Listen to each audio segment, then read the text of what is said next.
welcome to this new session of the Signature of Public International Law.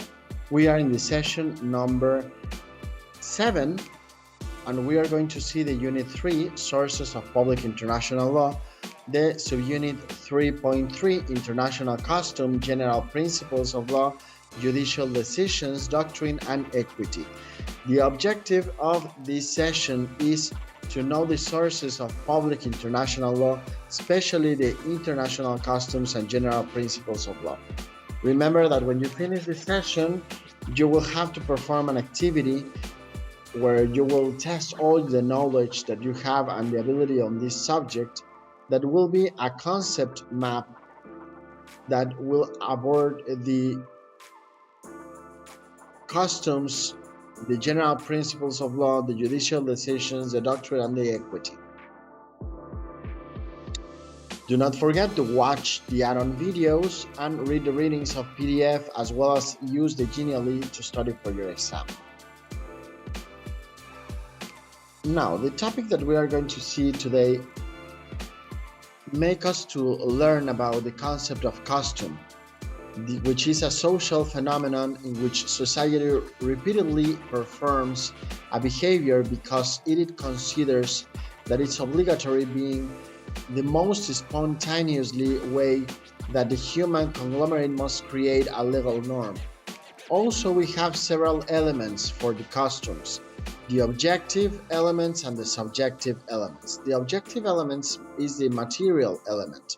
The custom requires the corpus, that is, the repetition of the conduct in a repeated practice of acts or omissions, and the subjective, which is the spiritual element, where the customs requires the animus, that is, the conviction that is the behavior obligatory.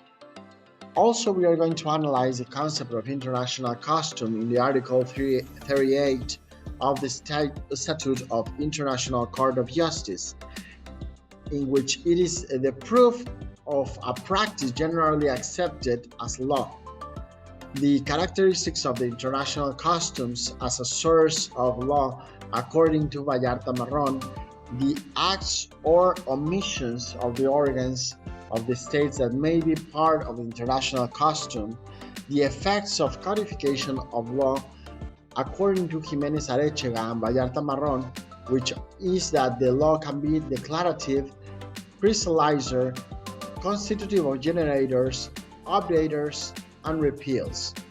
Also, we are going to analyze the elements of international custom, the inveterata consuetudo, and the opinio juris sive necessitatis, and the indispensable characters for